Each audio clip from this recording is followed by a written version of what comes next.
ditanyakan? Sebelum saya lanjut ke materinya, tadi yang agak kepotong ya, Zoom-nya tiba-tiba habis. Nah, mungkin kalau ada yang ditanyakan, silahkan.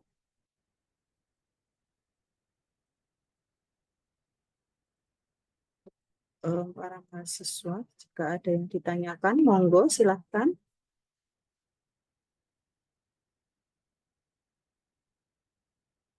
Tidak ada? Belum ada. Oke, kalau tidak ada, kita lanjut ya. Kelihatan untuk share screen-nya? Kelihatan. Terlihat. Ini untuk yang kita lanjut untuk yang perawatan alat mikrotom, terutama adalah bagian pisaunya. Sebelumnya saya tanya dulu, tadi kegunaan mikrotom untuk apa? Fungsinya mikrotom? Alat untuk memotong tipis. Ya, alat untuk memotong. Nah, untuk bagian-bagiannya, nah yang utama ini adalah bagian pisaunya dulu. Nah, ini untuk bagian pisaunya, bagaimana sih cara perawatan pisaunya? Itu yang pertama adalah melakukan pengikiran. Nah, mengikir ini lebih diarahkan untuk menghilangkan gerigi atau sompelan yang ada pada mata pisau. Nah, jadi dikikir dulu, kemudian baru diasah. Nah, proses pengikiran ini untuk menghilangkan gerigi atau sompelan yang ada pada mata pisaunya. Kemudian setelah dilakukan pengikiran, itu adalah yang tahap kedua adalah tahap untuk mengasah. Jadi pisaunya diasah, yaitu untuk menghilangkan gerigi yang lebih halus. Tujuannya mengasah ini adalah untuk menghilangkan gerigi yang lebih halus pada mata pisau, sehingga pisaunya itu menjadi lebih tajam. Selain kita melakukan pembersihan, itu juga perlu adanya perawatan pada pisau itu adalah dengan mengikir atau bahasa Inggrisnya adalah honing, kemudian adalah mengasah. Nah, tujuannya tadi honing adalah menghilangkan gerigi atau pada bagian-bagian yang kasar pada mata pisau. Kalau yang mengasah itu adalah untuk menghilangkan gerigi yang lebih halus. Jadi yang lebih halus. Kalau yang mengasah, kalau yang mengikir itu yang lebih kasar. Jadi hasilnya nanti untuk pemotongannya atau pengirisannya adalah yang lebih sempurna. Nah, untuk strukturnya, untuk struktur pada sisi pemotong pisau itu ada 3. Yang pertama itu adalah pisau plain edge atau simple wedge razor. Nah, ini digunakan untuk jenis sayatan yang beku atau pada blok parafin. Kemudian yang kedua itu ada pisau konkav. Nah, itu untuk yang sayatan blok keloidin dan plastik. Ada juga pisau bikonkav. Nah, itu untuk yang parafin yang dalam bentuk blok. Hampir sama, kalau pakai blok parafin dengan bisa pakai yang pisau plain edge atau yang bikonkav. Tapi untuk yang jenis plastik atau tanaman itu adalah bisa pakai yang pakai konkav. Itu untuk pemilihan pisaunya. Kemudian ini adalah bagian-bagian dari mikrotom. Saya mengambil sampelnya di sini adalah pada mikrotom putar. Itu ada 7 bagian, ada 8 bagian yang mahasiswa perlu ketahui. Yang pertama itu ada penjepit kasetnya. Nah, kemudian setelah itu ada penjepit pisau, ada bak limbah potongan jaringan, ada juga rak penyimpanan, kemudian ada pengunci roda, kemudian roda pemutar halus, tuas untuk mengaktifkan rem tangan, dan tuas untuk menguji penjepit. Nah, untuk pengatur sayatan, pada skala sayatan itu caranya bagaimana? Nah, untuk mengatur sayatan itu adalah pada bagian atas kanan mikrotom. Nah, bagian kanan mikrotom itu digeser ke kanan dan ke kiri. Kemudian bagian penentu untuk kualitas hasil irisan atau sayatan itu adalah pada pisaunya. Kemudian ada juga pegangan blok. Nah, pegangan blok jaringan ini adalah bagian yang menghubungkan antara mikrotom dengan blok jaringan yang akan disayat. Kemudian setelah itu ada pengatur jaraknya, itu untuk mengatur blok jarak dengan mata pisau. Nah, bagaimana cara penggunaan mikrotom ini? Yang pertama itu adalah siapkan pasang kaset dan jepit pisau, jepit jaringannya, maaf ya, jepit jaringan. Jadi pada kasetnya ini pasangan kaset dan jepit jaringan. Kemudian dipastikan rodanya itu kekunci. Jadi pengunci roda putarnya itu pastikan dia kekunci. Jadi antara pasang kaset dan jepit jaringan. Nah, kemudian langkah pertama itu memasang kaset dan jepit jaringan dan pastikan rodanya itu kekunci. Kemudian yang kedua itu adalah mengatur kemiringan pisau. Nah, mengatur kemiringan pisau dan dikencangkan. Jadi atur kemiringan pisaunya dan dikencangkan. Kemudian setelah itu letakkan blok jaringan pada posisi yang tepat untuk mengatur tuas pemotong kasar. Jadi jaringannya diposisikan yang tepat untuk mengatur potongan kuas yang kasar. Baru setelah itu gerakan roda pemutarnya. Nah, baru gerakan roda putarnya secara perlahan-lahan sampai blok jaringannya itu mengenai pisau. Nah, kalau sudah mengenai pisau, tekan tuas pemotong kasarnya dan lakukan pemotongan dengan memutar rodanya adalah searah dari jarum jam. Itu caranya. Kemudian kalau sudah terbuka jaringannya, silahkan dihentikan pemotongannya dan dilepaskan tuas kasar. Itu cara penggunaan mikrotomnya. Jadi pastikan yang pertama itu pastikan roda terkunci, kemudian pasang kaset dan jaringannya yang akan dipotong. Jadi jaringannya dijepit, kemudian dipasang kasetnya. Setelah itu atur kemiringan pisau, pasang dan atur kemiringan pisaunya, dikencangkan. Jadi pemasangan pisaunya itu harus benar-benar kencang, jangan sampai kendor ya. Kalau kendor nanti dia pisaunya bisa lepas atau tidak sesuai dengan yang kita inginkan kemiringannya. Baru setelah itu blok jaringan taruh di posisi yang tepat untuk mengatur tuas pemotong kasar. Baru setelah itu roda putarnya kita putar secara perlahan-lahan sampai blok jaringannya itu mengenai pisau. Jadi perlahan-lahan kita turunkan sampai blok jaringannya itu mengenai pisau. Setelah itu baru ditekan tuas kasarnya. Lalu kita potong dengan searah jarum. Jadi putar searah jarum jam.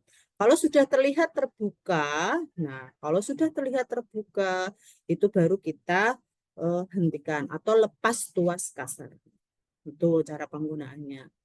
Kemudian untuk perawatannya pun, nah untuk perawatan dari mikrotom putar ini juga perlu kita perhatikan. Waktu membuka blok jaringan, jangan langsung dilepas atau dijepitkan bloknya. Jadi harus dipastikan dulu kalau posisi kuasnya itu adalah posisi kekunci. Itu hal yang utama. Pastikan posisi kuasnya itu dia terkunci. Jangan sampai blok jaringan yang sudah kita lepaskan itu dan penjepit bloknya itu belum terkunci. Itu yang utama. Kemudian setelah itu perawatan yang kedua adalah melepaskan pisaunya dan dibersihkan. Kemudian setelah dibersihkan sisa jaringan. Nah, sisa jaringan yang masih kita simpan dulu pada kotak pisau. Nah, jangan dibuang. Jadi kita taruh di kotak pisau, kemudian dibersihkan bak penampungnya, kemudian mikrotomnya kita lap, kemudian ditutup lagi dengan kain atau plastik. Nah, lumasi juga dengan minyak secara berkala. Itu perawatan yang penting untuk mikrotom. Nah, kemudian paling tidak dilakukan kalibrasi atau pemeriksaan secara berkala itu adalah minimal 1 tahun sekali. Nah, permasalahan-permasalahan yang sering terjadi pada penggunaan mikrotom itu adalah yang pertama adalah kadang itu parafinnya sudah keras. Nah, kalau ingin memotong itu jangan mengambil parafin yang terlalu keras. Jadi yang agak pilih yang lunak. Nah, kemudian pengaruhnya apa di situ? Yang ruangannya terlalu panas. Nah, suhunya terlalu panas. Kemudian pisaunya kotor. Nah, itu hasil sayatannya menjadi tidak bagus. Itulah masalah-masalah yang ketika kita membuat sayatan atau irisan. Pisaunya kotor, kemudian sudut kemiringannya kecil, sudutnya kecil. Sudut yang paling bagus untuk kemiringannya itu adalah 3-8 derajat. Kemudian permukaan bloknya itu tidak rata. Nah, itu juga pengaruh.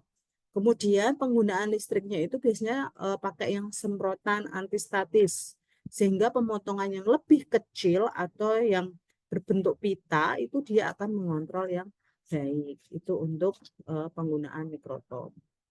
Nah, itu bagian-bagiannya. Jadi kalau mau membuat sayatan, pastikan bloknya itu atau parafinnya adalah cari yang lunak, jangan terlalu keras. Itu akan menyulitkan. Jadi hasilnya juga kurang bagus. Seperti itu. Nah, kemudian, nah ini persiapan apa saja yang harus disiapkan ketika seorang peneliti itu menggunakan mikrotom. Nah, ini ada fiksasi yang tepat, kemudian proses jaringannya tepat, seperti tadi ya sudah saya sampaikan. Kemudian, nah ini adalah letak ketika kita menaruh mikrotom. Pastikan kita itu menyiapkan mikrotom dan water bath itu pada posisi yang sesuai. Kemudian posisi kaset jaringan yang tepat. Setelah itu blok jaringan harus dalam kondisi dingin. Tidak boleh terlalu panas. Kemudian penjepitnya harus terpasang kuat. Nah, ini untuk mikrotom, karena mikrotom nanti penggunaannya ini hasilnya ada untuk mikroskop. Nah, ini harus dilakukan dalam keadaan yang bersih. Ini untuk yang persiapan mikrotom. Jadi nanti kalau melakukan praktikum, pastikan ini dulu ya. Dan pastikan untuk pisaunya itu harus yang tajam. Nah, itu untuk pemakaian mikrotom. Nah, mungkin ada yang ditanyakan.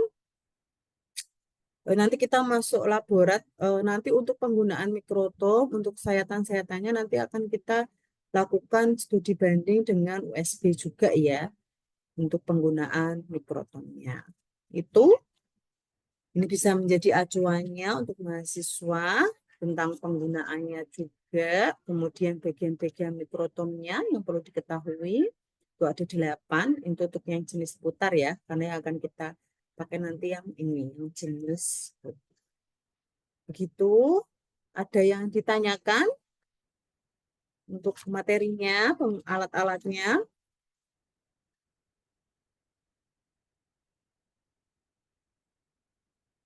Halo,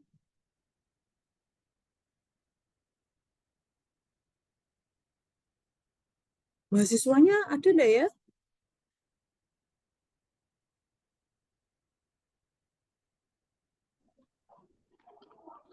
Tidak ada pertanyaan, Bu. Maaf kurang jelas ya, Mbak. Sementara tidak pertanyaan. Bentar ya. Kurang keras ya suaranya ya.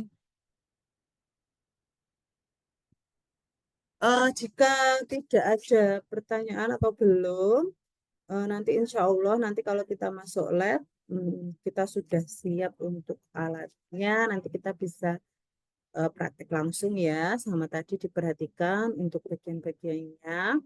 Nanti juga ada studi banding ke USB untuk melakukan irisan. Nah, nanti membuat irisannya. Mungkin sambil itu nanti saya minta mahasiswa mungkin mencari review jurnal. Nah, silahkan mencari satu artikel yang terkait penggunaan alat mikrotom. Apapun itu hasil saya tanya, pokoknya penelitiannya itu adalah yang menggunakan mikrotom. Nanti silahkan panjenengan melakukan review mulai dari cara kerjanya, tujuannya dulu, kemudian alat dan bahan, setelah itu cara kerjanya, nah dan hasil dari penggunaan mikrotom itu. Silahkan itu dicari. Hari ini, dikumpulkan hari ini maksimal jam 5. Gimana? Dikumpulkan nanti lewat drive saja. Supaya lebih memahami tentang prinsip kerjanya, tentang mikrotom ini. Tuh, ini question? Maaf, kurang kedengeran. Kurang kedengeran? Silahkan nanti semuanya mahasiswa itu mencari satu artikel penelitian yang menggunakan mikrotom. Kemudian nanti jenengan review. Nah, nanti di review penelitiannya itu yaitu tentang pertama adalah tujuannya, kemudian alat dan bahannya, kemudian yang ketiga adalah cara kerja, dan yang keempat adalah hasil. Nah, itu saja, silahkan direview supaya lebih memahami lagi tentang penggunaan mikrotom sebelum nanti kita masuk laborat untuk menggunakan mikrotom secara langsung. Seperti itu. Ada yang tanyakan lagi? Untuk tugasnya dikumpulkan hari ini ya, jam 5. Nanti saya kirimkan linknya. Begitu. Bu, Untuk tugas jurnalnya Mohon ada maaf, Bu. Untuk tugasnya jangan pengumpulannya jangan di jam 5, Bu, kalau bisa. Kenapa? Itu Bu, ini soalnya masih ada kerkom untuk jadwal besok. Besok juga udah masih ada tugas-tugas yang lain gitu loh, Bu. Takutnya nanti kalau jam 5 itu enggak cukup waktunya. Ini kan udah jam 3 gitu loh, Bu, mau jam 3. Kan jadwalnya sebentar. Jadwalnya hari ini kan harusnya sampai jam 5. Sampai jam berapa ya? Jam 5, Bu. Nah, itu nanti diselesaikan dulu sampai jam 5. Pokoknya dikumpulkan hari ini. Udah itu aja. Jam 5 Misal kan. jam 5 nanti enggak jadi. Ya, jadi kan cuma sedikit, cuma nyari satu artikel. Insya Allah bisa. Dicoba dulu. Kan hanya mereview saja atau merangkumkan Mbak, meresum dari apa yang sudah jenengan cari. Kemudian dituliskan apa itu namanya tujuannya. jadi ditulis apa? Pripun? Ditulis apa dibuat Word, Bu? Dibuat Word aja dong, nggak usah ditulis. Bu, nanti misal apa jam 5 belum selesai, nanti kalau misal jam 12 malam gimana, Bu? Ya wes pokoknya hari ini udah enggak apa-apa. Nggih, terima kasih nggih, Bu. Ya, Bu, pokoknya hari ini. untuk artikelnya dicantumkan atau enggak sumbernya? Ya, dicantumkan dilink-kan aja Mbak, bisa kan? Bisa caranya ngelink? Kalau seandainya artikelnya sama dengan teman yang lain, apakah boleh, Bu? Jangan dibedakan. Ataupun kalau sama, misal maksimal 2 orang aja gitu ya, boleh kelompok lah. Ya, Baik, Bu. Terima kasih. mungkin bisa dikumpulkan dulu satu kelas. Oh, aku dapat artikel ini. Kan artikel banyak, nggak hanya ribuan, jutaan banyak itu ya. Silahkan yang paling gampang itu cari di Google Scholar, di PubMed, itu kan bisa. Kalau Science Direct bisa, nah itu juga boleh. Yang bahasa Inggris itu banyak ya. Begitu? Paham untuk tugasnya? Nanti untuk link pengumpulannya saya kirimkan ke Mbak Komtingnya ya. Nanti biar jadi satu di situ. Oke? Ada yang tanyakan lagi atau ada feedback lagi? Cukup? Tidak ada? Oke, kalau tidak ada mungkin sudah saya akhiri untuk pertemuan kali ini. Semoga bermanfaat dan mahasiswa semangat ya, ini banyak prakteknya. Dan mohon maaf apabila Bu Yoyo ada salah kata. Wassalamualaikum warahmatullahi wabarakatuh. Waalaikumsalam warahmatullahi wabarakatuh. Ayo, izin nggih.